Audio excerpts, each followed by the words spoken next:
Hello, welcome back to DLAW.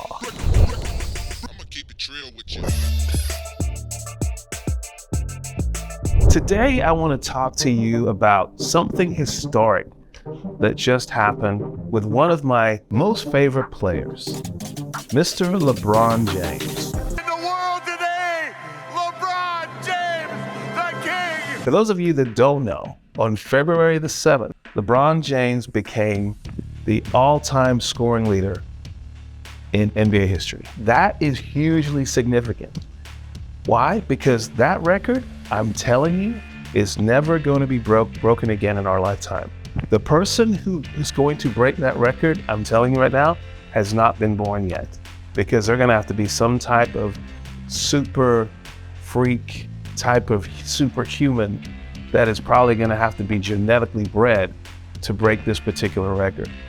LeBron James has done something absolutely amazing. And, you know, Kareem held the record for many, many years prior to this. But, you know, I think what is really amazing about this is that LeBron is so much more than just a scorer. He makes everyone around him better. He assists, he takes the ball and distributes to others. He can play many different positions. He can do all kinds of crazy things. But guys, I don't want you to think that I'm a 100% LeBron fan. Are you a Nicki fan? What? Am I a Nicki fan? Pull up in the Sri Lanka. What? Y'all want Because while I love him and he is my second favorite player, my most favorite player and the best player of all time is Michael Jordan.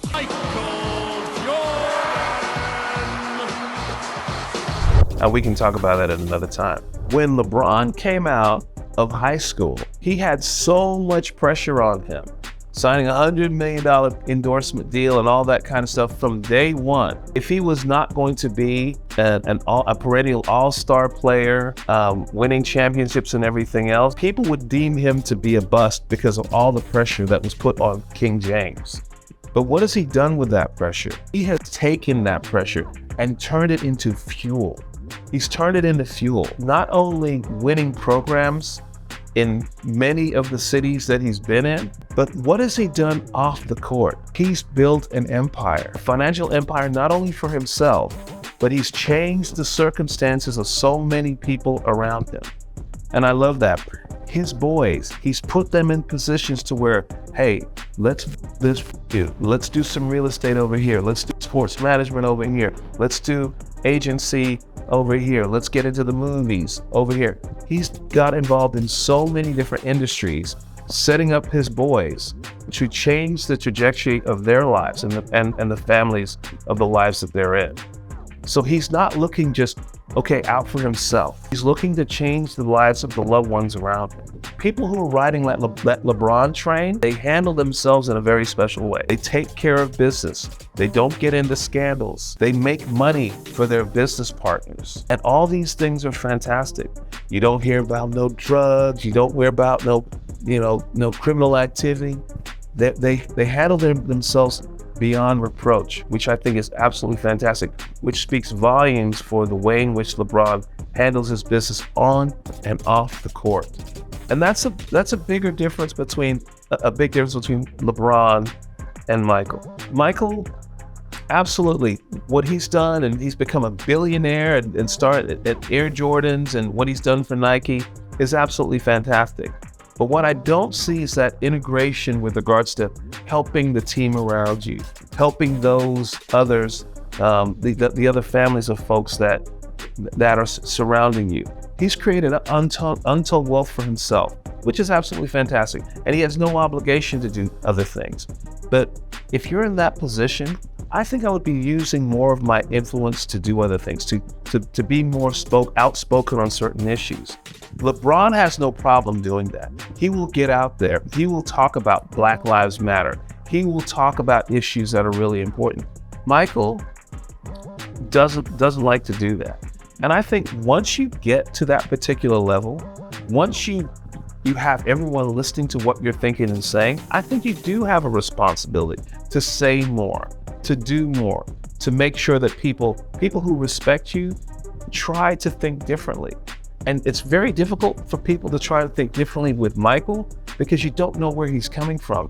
LeBron, you absolutely know where he's coming from, what his value system is, where he is going. And that's why I love both of these guys. So on the court, without any question, Michael is the king, okay? He's been to 6 championships, never even been to a game 6. He's won every single one of them. That is outrageous for what Michael has achieved. And he is absolutely going to be number 1. LeBron has done it at an outstanding level, has gone to multiple championships with multiple teams and done things that we're never going to see people replicate at the level that he has. But he is number 2. However, you have to look at the holistic picture. And when I see the business enterprises, when I see the strategic business moves that he makes, when I see the fact that he's so young and he's been making these decisions for such a long time, my hat is off to LeBron on what he's doing. And I love what's going on. So yes, there's always going to be this argument with regards to who's number 1 and who's number 2. But I want you to look beyond the numbers. Look beyond what you see. Beyond what I see. Get a load of the monkey getting all existential on me. Look beyond what the stats say. Think holistically with regards to the whole picture. And that's where it becomes a much, much more difficult picture to paint and to formulate that final answer. But at the end of the day, I got to put my man Michael still number 1. It's really nice on the day in question. Just watching how they stopped the game. I love the shot he took. The end of the 3rd quarter. LeBron James, a shot in history. And of course he drained it, of course. But then just watching him just get so excited with all these stars that flew in. You got, Jay-Z and Beyonce, of course, making their pilgrimage down from New York. Well, they probably at their California home. They have mansions everywhere. That's a whole nother story. But just to see how LA did it right. I like how they did it. Kareem was right there. They stopped the game. There was a nice presentation. It was fantastic. They embraced it. I saw my man, Irving Magic Johnson. I love Magic, by the way. He is Mr. Lakers. But just how everybody embraced the whole process. It was great. The only thing I didn't like, if you look at the footage, Anthony Davis did not stand up. Everybody else in the whole damn arena was standing up and celebrating this, and Anthony Davis had a seat. Now, he said the right things afterwards to kind of clean it up, but I'm like... And people notice your body language and I know me and Bron's relationship. We losing to Oklahoma City Thunder a game we needed, and I was pissed off that we were losing. Brother, would you get your butt out of the seat and get up there and clap? But other than that, it was a really great experience, and I love watching it, especially because I know it's never again going to happen in our lifetime. Well, thank you for joining us. I hope you like our comparison between my man Michael and the man of the hour, LeBron James. This is Darren Miller, and this is DLAW. I'm attorney Darren Miller, and that's DLAW.